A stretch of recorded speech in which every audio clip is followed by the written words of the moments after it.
Omkar group व पवनपुत्र वडपे आयोजित स्वर्गीय बाळाराम गणू शेलार स्मृती चषक 2025 नाईट क्रिकेट स्पर्धेचे भव्य दिव्य आयोजन मोठ्या आनंदात पार पडले। तर यावेळी वडपे गावच्या भव्य दिव्य क्रिकेट स्पर्धेमध्ये अनेक मान्यवरांनी आपली मोठ्या संख्येने उपस्थिती लावत या क्रिकेट स्पर्धेचे भव्य दिव्य उद्घाटन देखील पार पाडले। तसेच यावेळी क्रिकेट स्पर्धेदरम्यान आलेल्या सर्व मान्यवरांचे पवनपुत्र वडपे व ओमकार ग्रुपच्या वतीने स्वागत सत्कार करण्यात आले। तसेच यावेळी ओमकार ग्रुप व पवनपुत्र वडपे आयोजित स्वर्गीय बाळाराम गणू शेलार स्मृती चषक क्रिकेट स्पर्धेमध्ये अनेक संघांनी सहभाग घेत क्रिकेट स्पर्धेचा आनंद महोत्सव साजरा केला। तर यावेळी 2 दिवसीय क्रिकेट स्पर्धेमध्ये अनेक विजयी संघांना पारितोषिक देऊन सन्मानित देखील करण्यात आले। तर चला पाहूया यावेळी ओमकार ग्रुप व पवनपुत्र वडपे आयोजित स्वर्गीय बाळाराम गणू शेलार आयोजित नाईट क्रिकेट स्पर्धेमध्ये आलेल्या सर्व मान्यवरांनी आपले मनोगत देखील व्यक्त केले।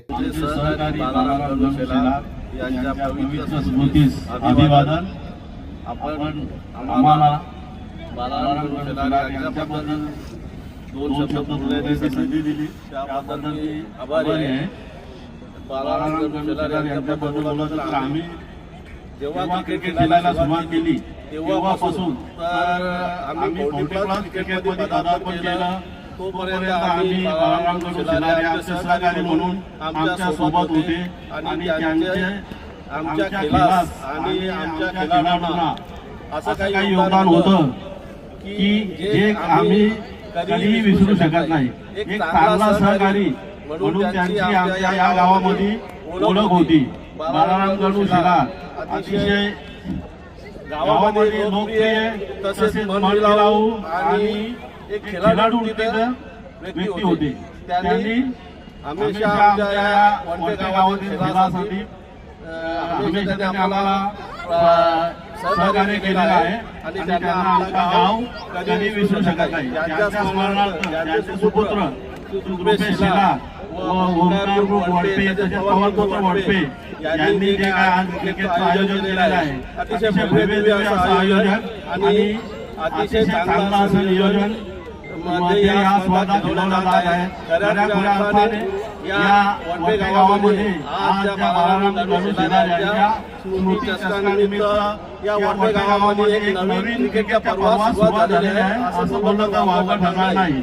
या अशा क्रिकेटच्या महासंग्रामात मी वडपे गावचा सरपंच या नात्याने हार्दिक शुभेच्छा देतो आणि सावित्र आणि धामणगाव संघासाठी मी बेस्ट ऑफ लक करतो। चांगला खेळ दाखवा, चांगल्या पद्धतीने खेळा आणि आपला खेळातून उत्कृष्ट असं दर्शन द्या। सर्व क्रीडारसिकांना घ्यावा अशी आपला विनंती करतो आणि थांबतो। जय हिंद, जय महाराष्ट्र।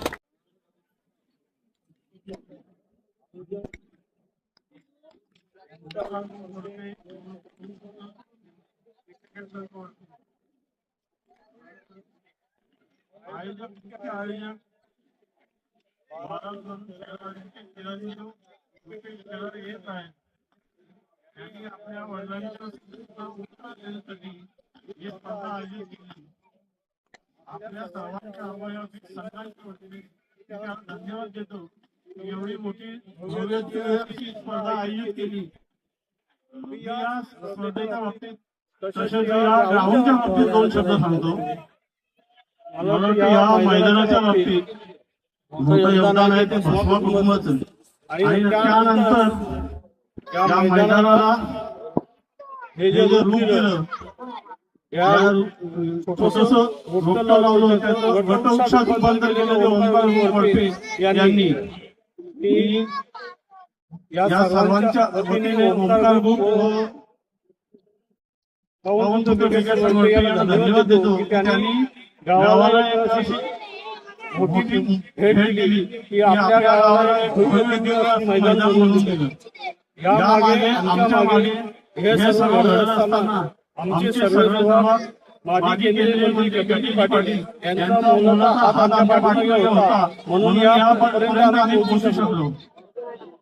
आणि तुम्ही बघता प्रत्येक बऱ्याचशा ठिकाणी छत्रपती शिवाजी महाराजांच्या नावाने फिरणारं आहे, परंतु शिवाजी महाराजांना घडवणाऱ्या राजमाता जिजाऊ यांचा आपल्याला विसर न पडावा म्हणून आम्ही या गावाला राजमाता जिजाऊ हे नाव दिलं।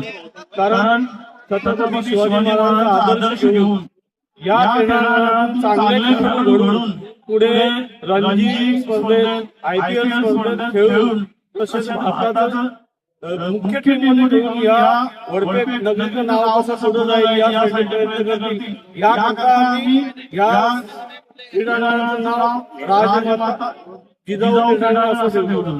हे एकमेव उद्देश होते. ही स्पर्धा आयोजित केली.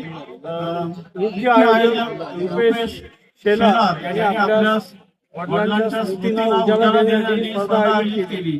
या स्पर्धेमध्ये खेळणाऱ्या 20 संघांमध्ये नोंदणी असेल की त्यांनी चांगल्या प्रकारे क्रिकेट आपल्या क्रिकेटचं कसं दाखवून या ग्राउंडवर उपस्थित असणाऱ्या प्रेक्षकांना क्रिकेट रसिकांना मनोरंजन आनंद कसा लुटता येईल यासाठी अगदी शिस्तबद्ध पद्धतीने खेळ करून या स्पर्धेची शोभा वाढवली.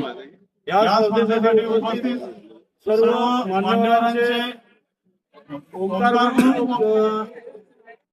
पवन क्रिकेट संघ या दोन्हीच्या वतीने मी सगळ्यांचे आभार मानतो व पुढील सामन्याला आपण सुरुवात करूया.